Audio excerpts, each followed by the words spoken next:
So let us define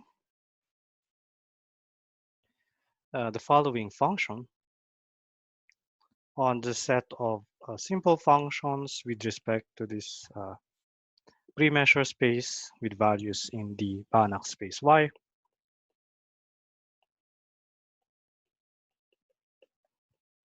Into the set of real numbers as follows. So for a simple function f, this function, which we denote simply by, with the subscript s, okay, knowing the pre-measure and the Banach space Y for simplicity. This is defined to be the Lebesgue-Bochner integral of the norm of f. Then you could check immediately that this is homogeneous and satisfies the triangle inequality. But this integral can be 0 even though f is not 0. In fact, this value, this integral here is 0 if and only if f is 0 almost everywhere. So this is only a seminorm.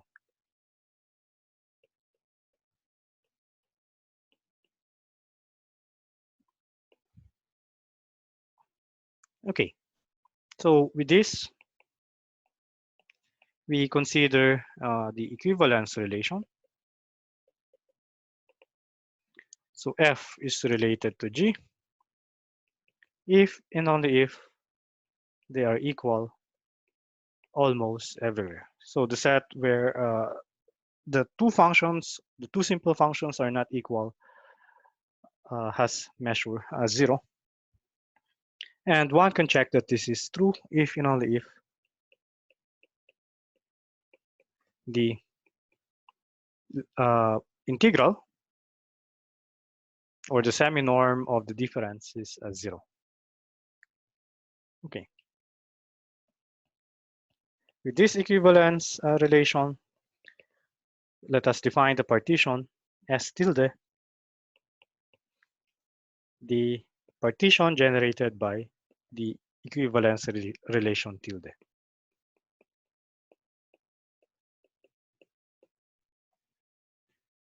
And in this case, we can equip a norm, which we denote by S tilde, to be the semi-norm of a representative. Then, in this way, this partition consisting of equivalence classes along with this function is a norm space. So this is how we construct a semi-norm from a, or this is how we construct a norm from a semi-norm by identifying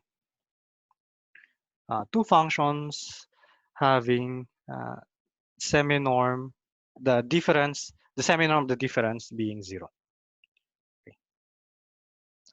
So that's the first one.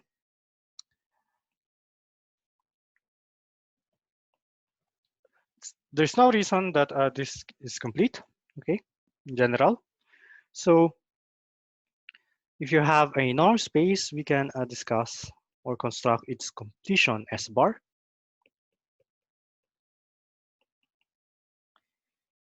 And denote the corresponding norm by with a subscript S bar.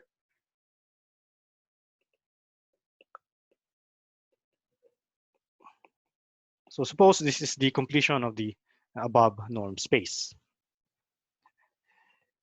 If you recall, the typical element of the completion would be as follows. So this is the equivalence classes of elements in S tilde that are Cauchy sequence. Cauchy sequences. So here we take a Cauchy sequence of elements in S tilde, and the typical elements of S tilde are equivalence classes as well with respect to equality almost everywhere. And this is the equivalence class, or this is the equivalence class with respect to the following equivalence relation. So recall that two Cauchy sequences are equivalent. So say F and GK if and only if we take the norm of the difference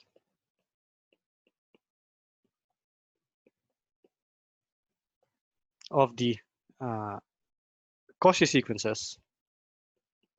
Well, by definition, this is the semi-norm of the difference of the representatives. This tends to 0 as k tends to infinity.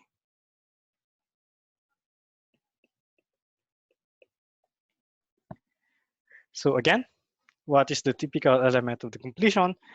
This is an equivalence class of Cauchy sequences of equivalence classes. Hence, we have a complicated element for the completion. Okay. So to handle these complicated elements, we would like to simplify them. The first simplification would be treating the equivalence class or writing the equivalence class with respect to equality almost everywhere simply as F. So in other words, F is equal to G. So we will treat two functions to be equal if and only if they are equal mu almost everywhere. So that's the first simplification. And in this way, we could write this typical element of the completion as follows. Then let us copy that one.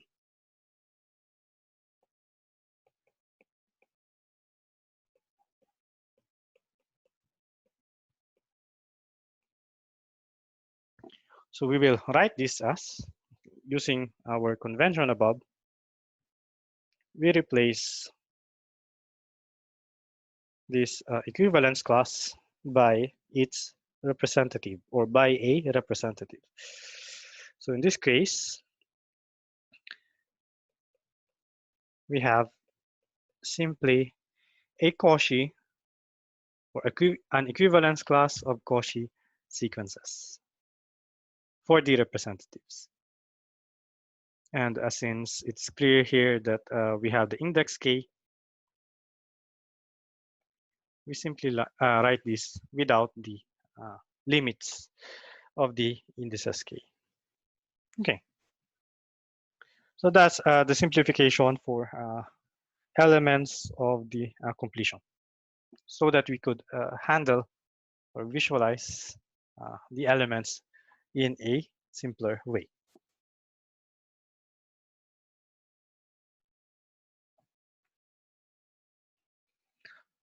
For the next simplification, we consider the following theorem. So suppose I have a Cauchy sequence in the partition or factor space of simple functions. Then If this is Cauchy, there exists a subsequence fkj such that the subsequence converges to f mu almost everywhere for some function f from x to y. So a Cauchy sequence of equivalence classes of simple functions, or let's say simply a Cauchy sequence of simple functions have a subsequence which converges to some function almost everywhere. Moreover, the limit is 0 if and only if the Cauchy sequence has norm converging to 0 as k goes to infinity. Okay. And we will prove this for the remaining time of this lecture. So let's start. Okay, given an index, let's say I can find another index ki such that the norm of the difference of fk and fl is less than 1 over 2 sub I for all indices k and l greater than k sub I. Okay. Of course, we can take this k sub i's to be increasing. Okay. And here, if we choose a k to be equal to k plus I and L to be k sub I, which is valid due to this part here, then we have the following inequality. So the norm of this difference is less than 1 over 2i for any I in n. Okay. So 1 over 2i is nothing special. You can replace this by terms of a convergent series. But for simplicity, we just took 1 over 2 sub I, a convergent geometric series. Let us introduce a function g sub j, which is the sum of this norm difference. Okay, since the f sub k's are simple, this is also simple. However, with values in R. Okay. By construction, or by definition, you could see immediately that these functions g are increasing. Hence, there exists a function g, which is non-negative and can be infinity. They call that a monotonic sequence of real numbers is convergent if it is bounded. So in that case, the value of g would be finite. If it is unbounded, then we set the value or the limit to be infinity. So here for all x, g of x is defined to be the limit of g sub j of x as g goes to infinity.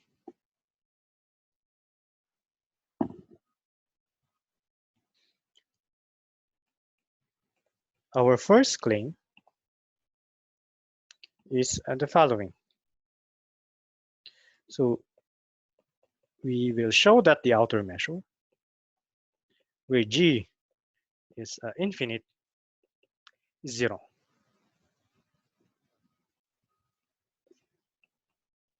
Hence, this would imply that G is finite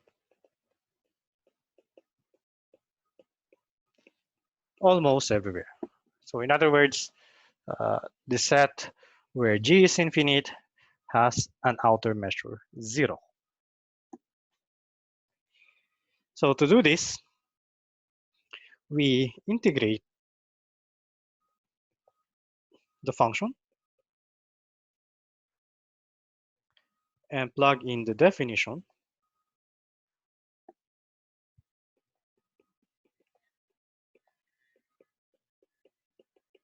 Here, the norm is taken, of course, with respect to y. Okay. But recall, by definition of the norm in S tilde, this is basically the sum, applying the linearity of the integral. This is the sum of the norms of this difference in S tilde, k sub I. And by our construction above, this norm is less than 1 over 2i. And of course, this is less than 1.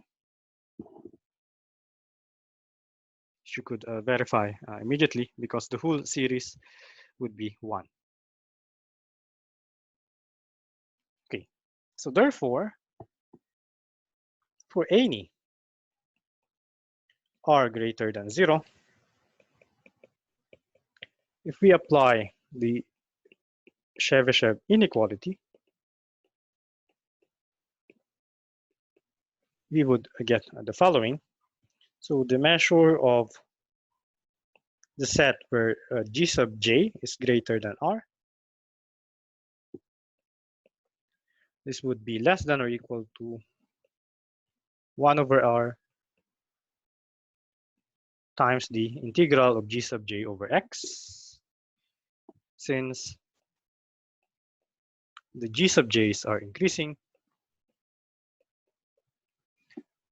This integral is less than the integral of the simple function g.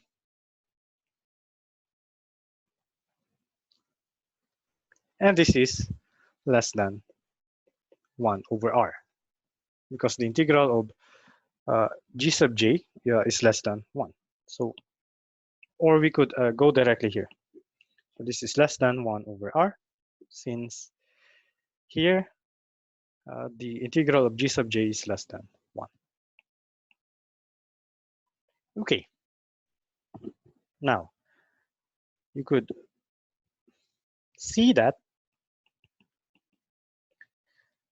the set where g is infinite, of course, is larger than or smaller than the set where g is greater than r. And since the sequence g sub j is increasing and the limit is j, one could verify that the middle set is a subset of the union where the j sub j is greater than r. So you could prove this by picking an element here and show that it is valid here. You just simply use the fact that the sequence g sub j of x is increasing and the limit is g of x.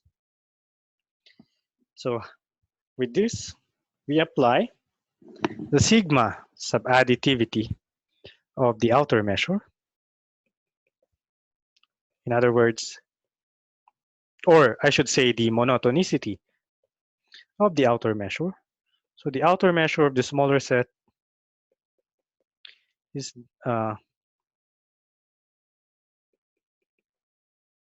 less or equal to the outer measure of the larger set. Okay, as these sets here are increasing, one can establish that the right-hand side is indeed the limit as j goes to infinity of the outer measure of the g sub j's.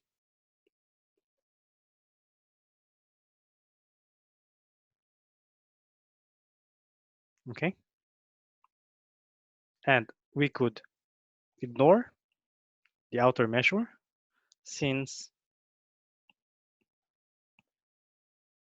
this set here belongs to the algebra.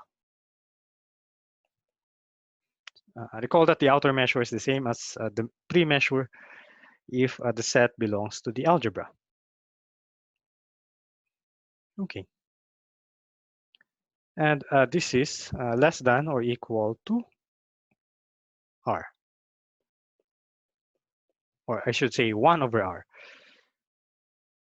according to this inequality here, by passing to the limit j to infinity. Hence, if you take R to infinity, you would get that the outer measure would be 0. Take note that the outer measure is non-negative, and if you pass R to infinity in this one, you would get that it is less or equal to 0 and greater or equal to 0, hence the outer measure would be 0. Okay. So that is our claim that the outer measure where g is infinite is 0, hence g is finite almost everywhere. Okay. So knowing this, we can now proceed with the proof. Taking, let's say, an index j greater than I. Let us consider this difference.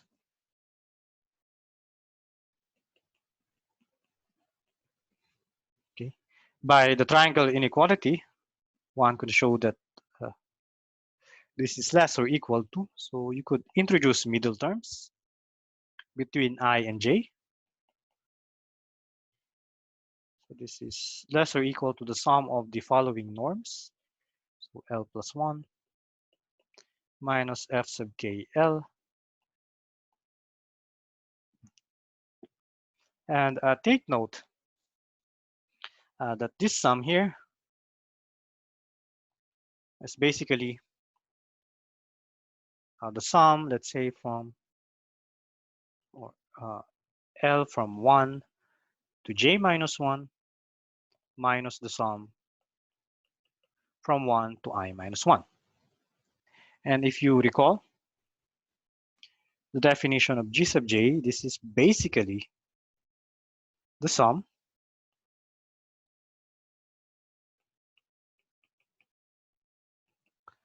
of, let's say, G sub L plus 1,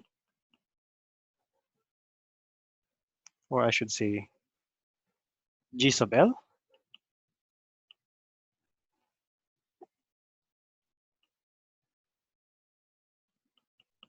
of X minus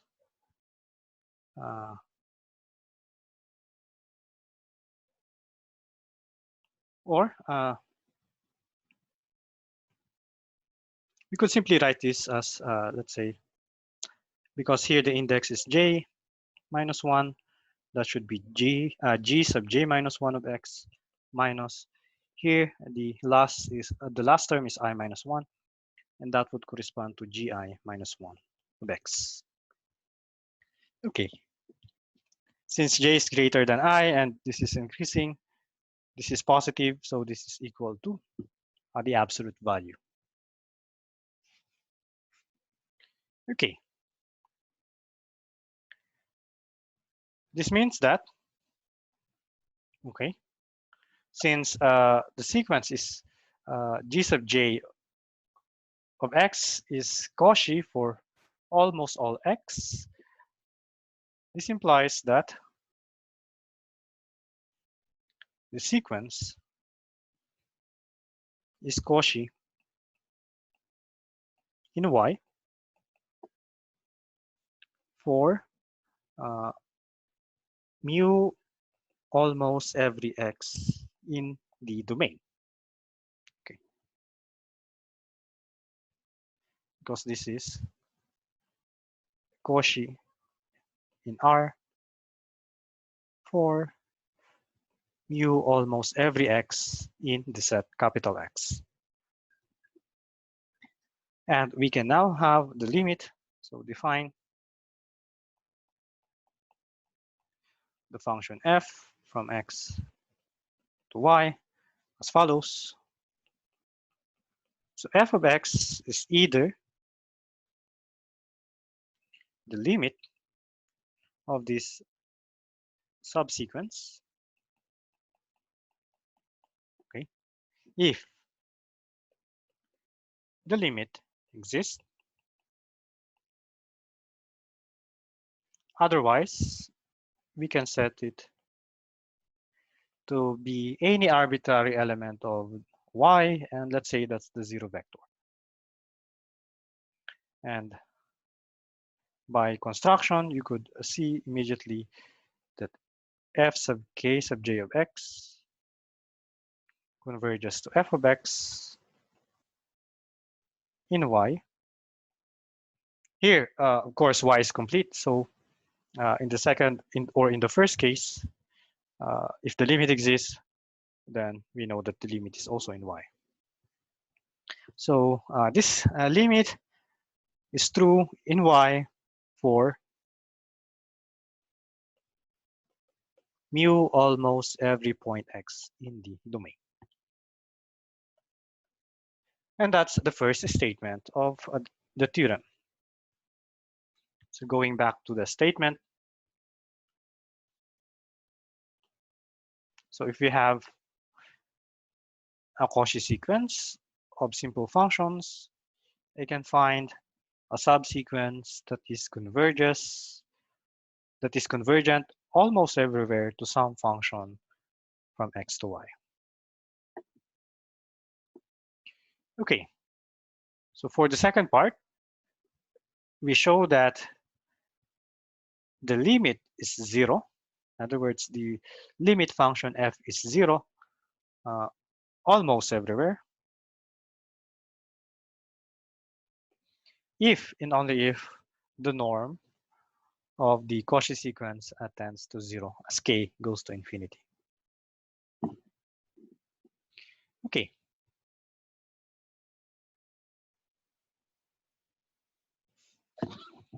So let's start with the second part. And we prove this direction here. In other words, suppose that the sequence of the norms tends to 0 as k goes to infinity. And we adopt the same construction as before. Let us suppose that this is less than 1 over 2i for all I in n. Okay, to simplify the notation, let us do some relabeling. So by this, we mean we replace k sub I by I, okay? So that we could write the above inequality as f sub I as tilde. For any I, for any integer, positive integer I. Okay, this means only that instead of working on the original sequence, we will work on the specific subsequence that we have taken here.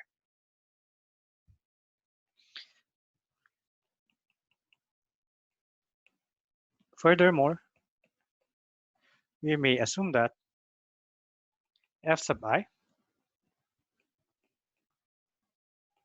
converges to f mu almost everywhere. Okay, after passing to a subsequence, and this is what we have shown a while ago. Now, we would like to show that f is 0 almost everywhere. And for this, we prove the second claim.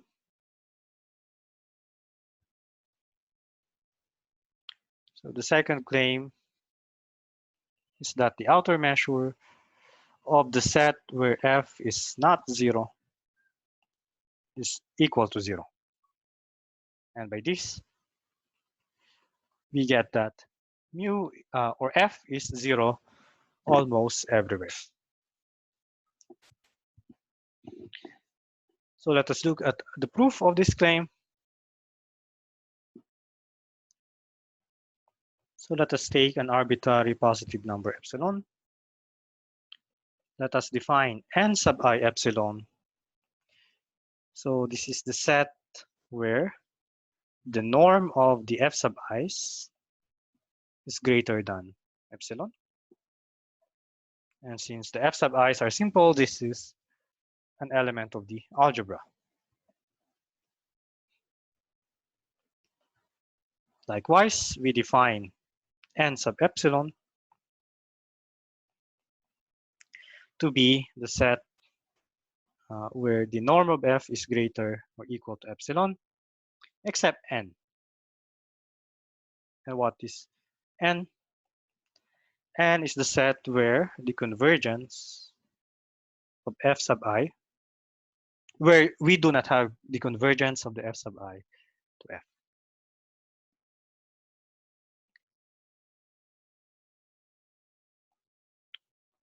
Of course, as we have convergence almost everywhere, the outer measure of n would be 0. Okay.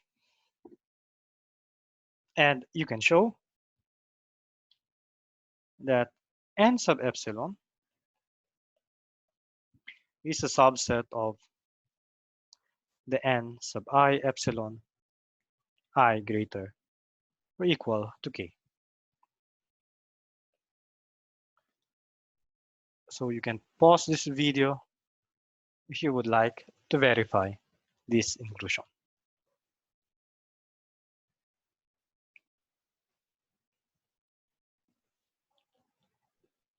Having verified this one, applying the monotonicity of the outer measure, the outer measure of n epsilon is less or equal to the outer measure of the union, and then applying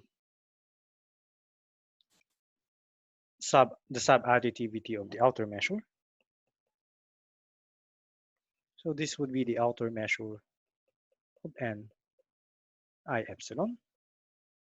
Again, we could ignore, or this is the same as the pre-measure since n sub I epsilon belongs to the algebra A.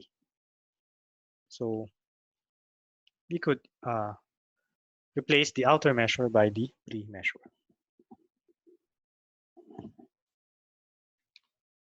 So for this, let us apply the Chebyshev inequality. So we can bound the measure of ni epsilon by 1 over epsilon times the integral of f sub I d mu.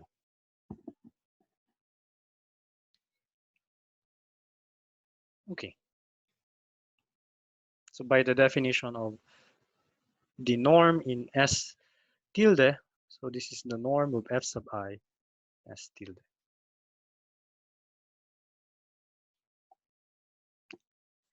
And using this inequality here,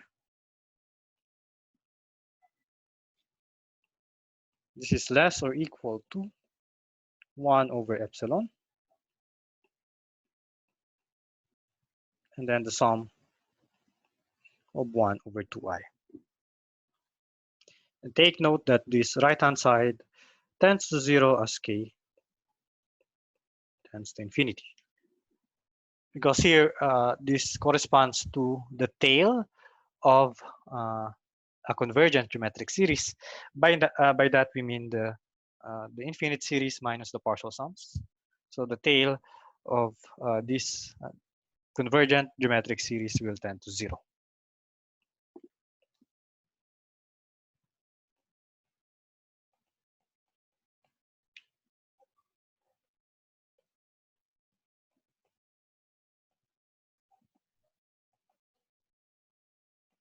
So the tail of a convergent series will always go to 0 as k goes to infinity. Okay. So if we look at this argument here, we have shown that the outer measure of n epsilon is always 0 for any epsilon greater than 0. Okay.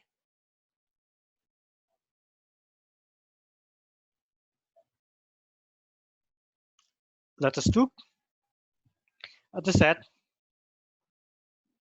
where f is not equal to 0. Then, since Y is a norm space, this is the set.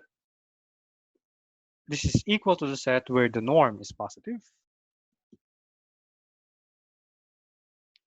Okay, and this is a subset of.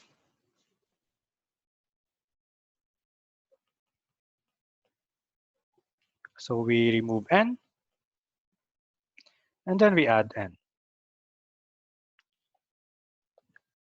So removing n and then adding n might give you a larger set if n contains an element outside that are not elements of this set.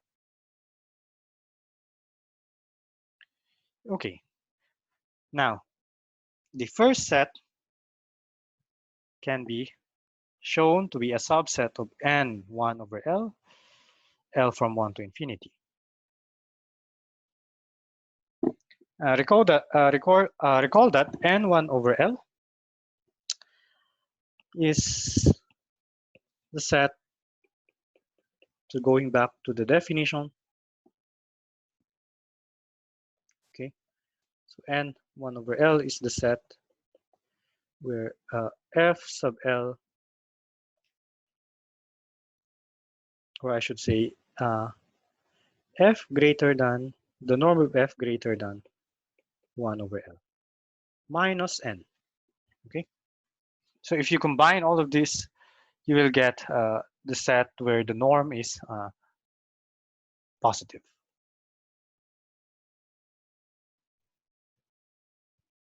Hence, by taking the outer measure,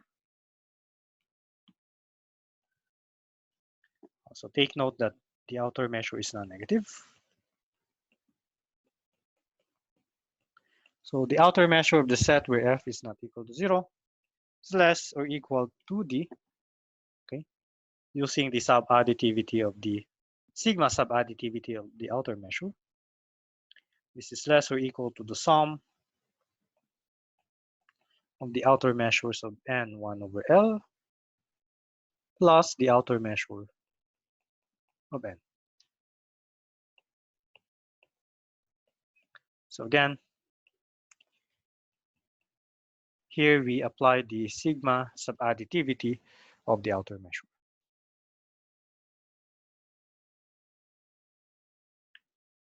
This is 0,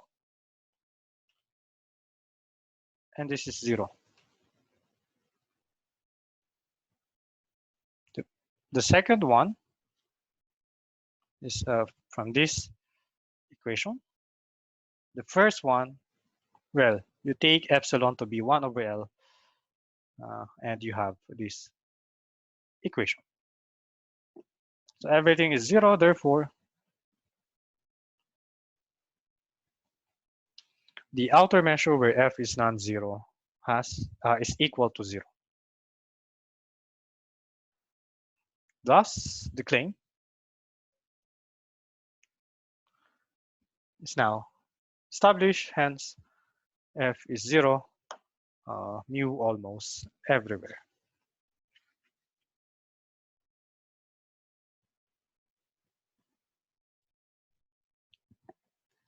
So that's one direction for the second statement. Now let us investigate the second, or the reverse direction. So suppose I have a Cauchy sequence in S tilde, and I have convergence up to a subsequence, or for some subsequence to 0 almost everywhere. Okay. We need to show that the subsequence tends to 0 as well. Okay, so following the arguments before, without loss of generality, by this we mean by relabeling or up to a subsequence, we can say that f sub k tends to 0, u almost everywhere, and again, similar to before, the distance between these consecutive terms with respect to the metric in S tilde is less than 1 over 2k for all positive integer k. So here, we mean that instead of working on the whole Cauchy sequence, we will work on the given subsequence.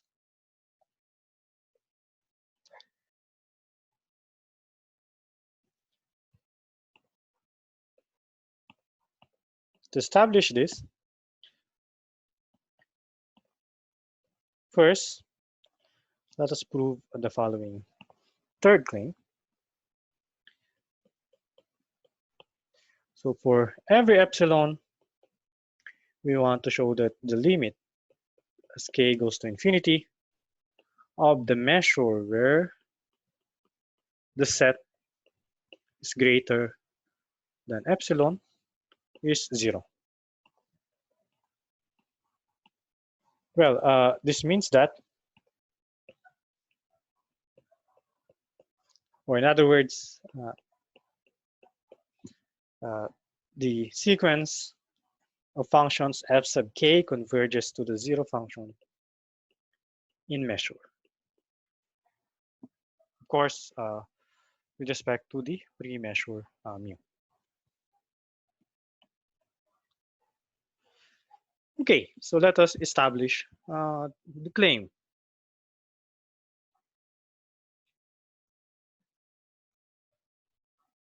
So for an integer m greater or equal to k, let us introduce the following set.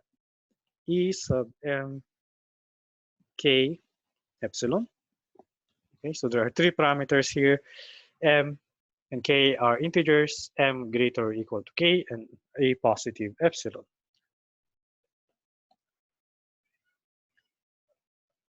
So let us consider this to be the set where the partial sums, m here is the last index and k is the first index, where the sequence of partial sums for the norm difference is greater than epsilon. Okay, and since the f sub i's are simple and this is a finite linear sum, then one could show that this is in the algebra.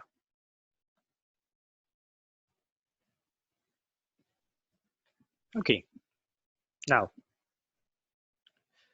taking the measure of this set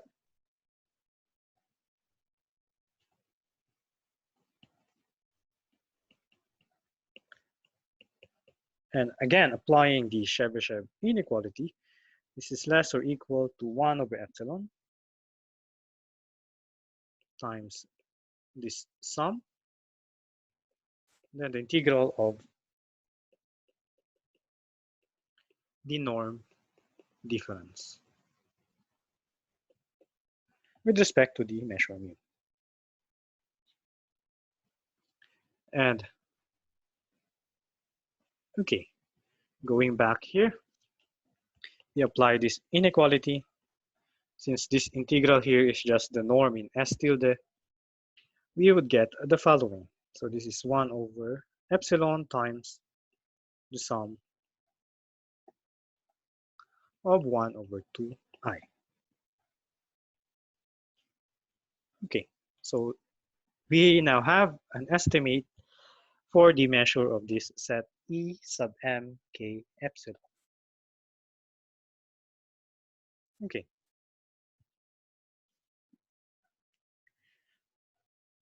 Let us denote by n the set where f sub k does not tend to 0. Okay.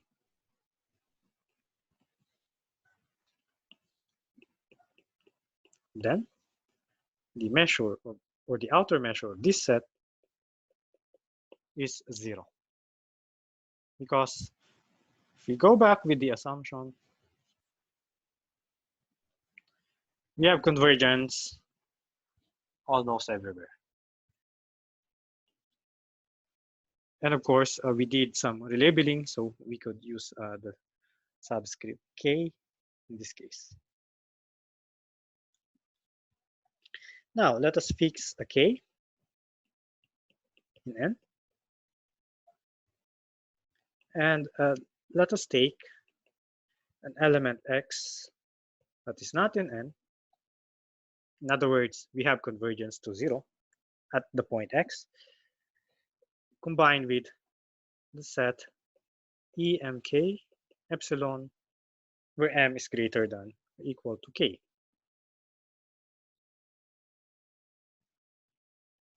Then, okay, by the triangle inequality, you could introduce middle terms. So this is less or equal to the sum I from 1 to m f sub I plus 1 of x minus f sub I of x. But there would be an extra term, the last term of this, which would be f sub m plus 1 of x. Okay, so this is less or equal to epsilon. Take note that if x is not in this union, then this property should not be satisfied. So therefore, the sum would be less or equal to epsilon. Okay.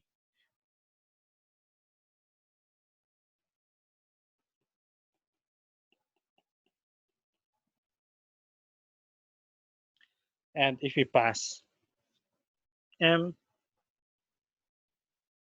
to infinity,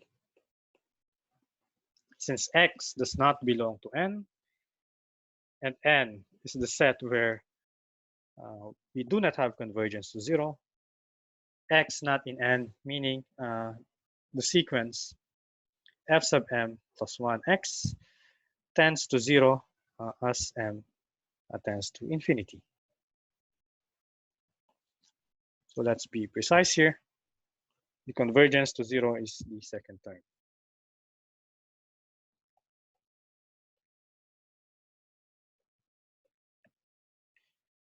Okay.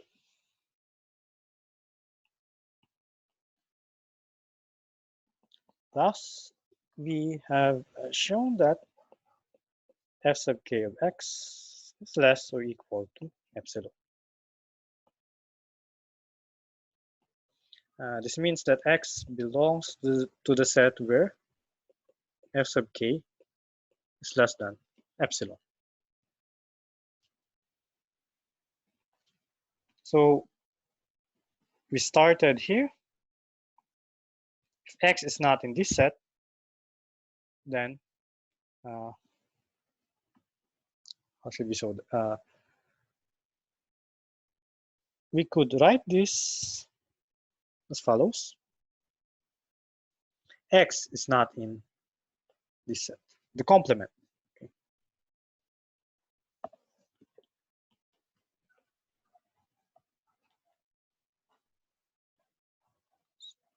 So the complement where f sub the norm of fk is greater than epsilon is this one here. Okay, so this one implies this one. Taking the contrapositive of that statement, we have shown that the set where f sub k is greater than epsilon is a subset of n union with this countable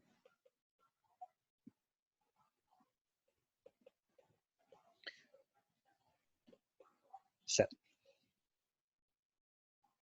Okay. Take note that if we increase m here, we would get a larger set because we add a non-negative term. So this is increasing with respect to the index m.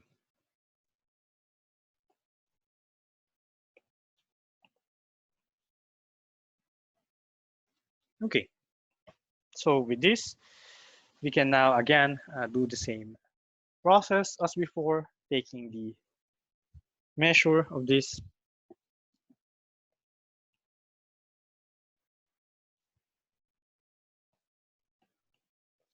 So taking the measure or pre-measure of the set where fk is greater than epsilon. This is less than or equal to the outer measure of n plus, okay, since the sequence is increasing with respect to m, this is the same as the limit as m goes to infinity of the measure of em k epsilon. Now, the first term is 0. So let us go back to the notation. So this one. And then if you pass m to infinity here, you would get the following. So this is now less or equal to 1 over epsilon times this tail of a geometric series. Okay, since this is the tail of a geometric series, therefore, by taking the limit as k goes to infinity,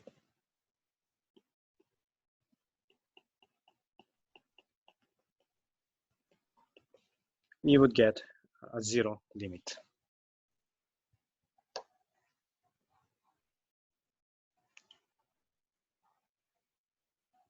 Since this one tends to 0 as k tends to infinity. So now we have convergence in measure. And this is in fact our third claim. So that is the same with this limit here. Okay, having this convergence in measure, we can now show that. So we can now show this indeed. Okay,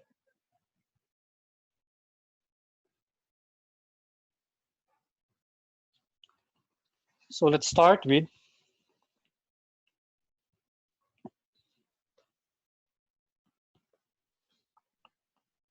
the norm of f sub k sub j. But take note, as we said, instead of or by relabeling, you could just say that this is f sub k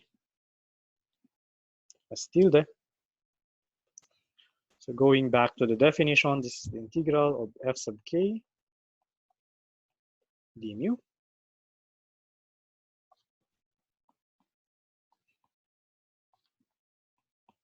K is a positive integer.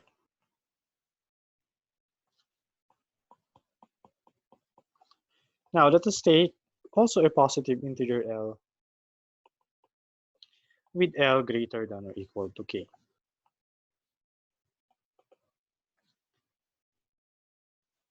So we divide the set X, okay, into 3 parts. So the integral over X will be divided as follows. So first we integrate over the set where f sub k is less than epsilon and f sub L is not equal to 0 plus the integral over the set still f sub k is greater or equal to epsilon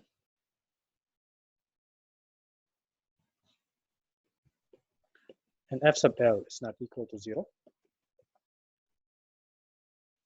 and the set where f sub L is equal to 0.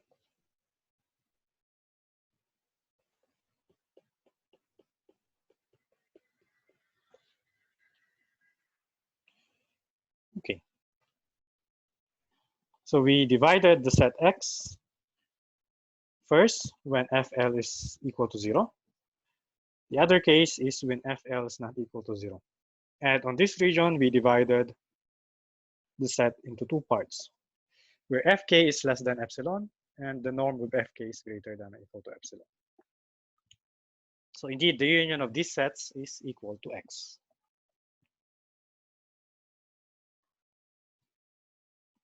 Okay. Now let us estimate each terms.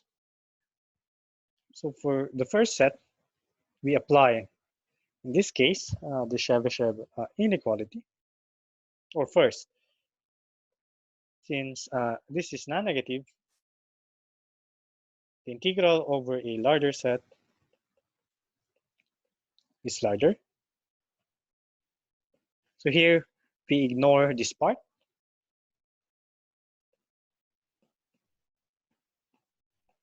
So the integral would be larger. And similarly, okay, so on this part, we ignore the set where FL is not equal to 0. So we have a larger integral.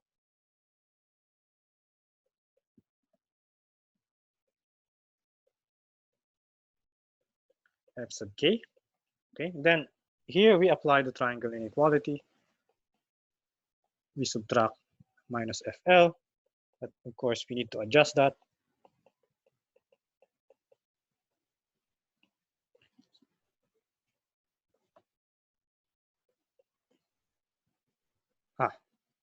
Okay, I think we need to revise the inequalities. So we will need to put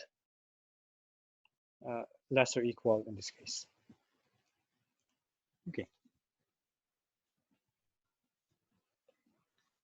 So again, as I said, we need to modify or to add this one. So you apply the triangle inequality. So now that's that case. The second one, or for the final one, since FL is 0, then we could subtract FL. It will do nothing on the last integral.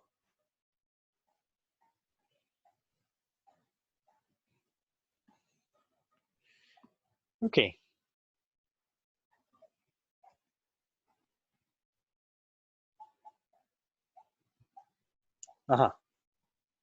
So we replace this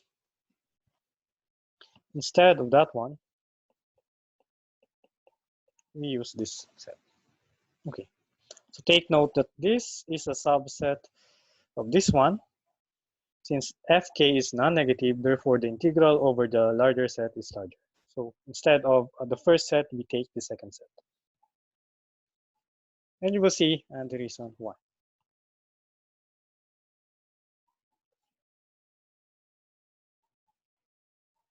And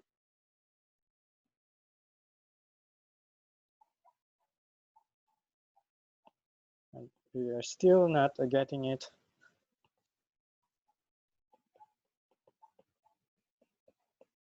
Let us just retain it.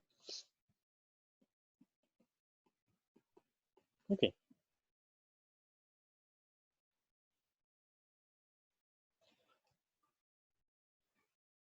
Now, as f sub k is less than epsilon, so this is less than epsilon times the measure of the set.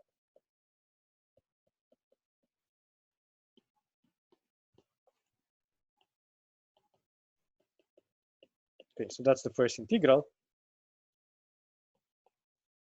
The second one, here we use that this is a subset of x, and this is also a subset of x. So integrating over the larger set, we have twice the integral over x of fk minus fl d mu. Okay. And finally, this guy here would be, okay, since simple function is bounded, we can take its supremum. So that's the upper bound, and then we take the measure of the set where f sub k is greater than epsilon. Okay. Now, we need to estimate this integral here.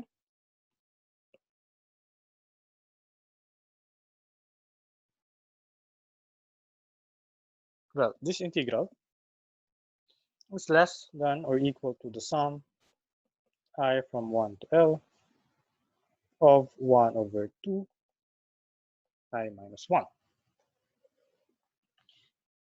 You will get this by taking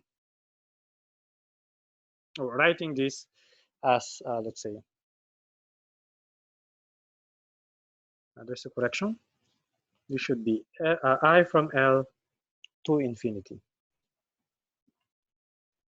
1 over 2 I minus 1. So you again introduce middle terms here, and then you approach k to infinity so that you get this part. And of course, use the assumption that this is the case.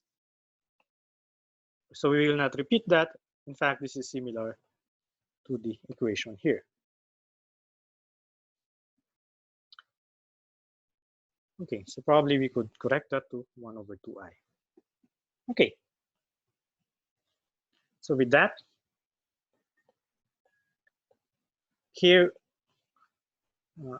this set here is a subset of set where FL is not equal to 0 plus, okay, 1 over 2i minus 1, okay, because there's a factor 2 here, and then the second or the final term. So that's the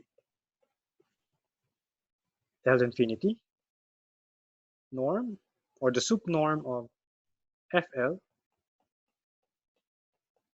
Fk, the norm of Fk greater than epsilon. Okay, so let us summarize the computation. This is less or equal to this quantity. So passing k to infinity, we hope that this tends to 0. Okay, but we have here an epsilon, we have here also an L. So the idea is first to take the limit superior as k goes to infinity, okay, or the limit as k goes to infinity.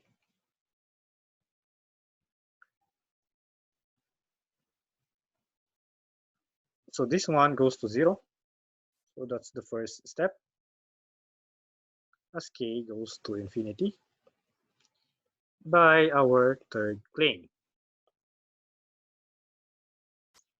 Going back to that claim, this is what we are talking about. So after passing k to infinity, we let epsilon go to infinity, or 0, I should say. So this one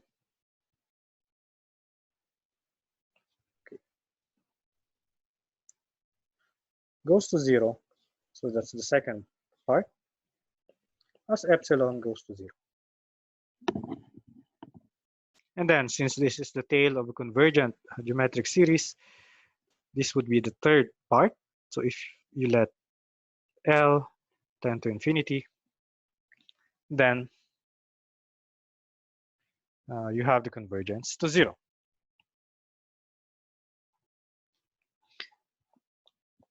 So summarizing, if you pass k to infinity, then epsilon to 0, and then L to infinity, you would get that the limit, or f sub k, the norm of f sub k in S tilde, goes to 0 as k goes to infinity. And that's the proof of the theorem. Of course, this convergence must be taken with respect to a subsequence. However, since our original sequence is a Cauchy sequence, this implies that the original sequence and not only the subsequence converges to 0. And that's the proof of this theorem.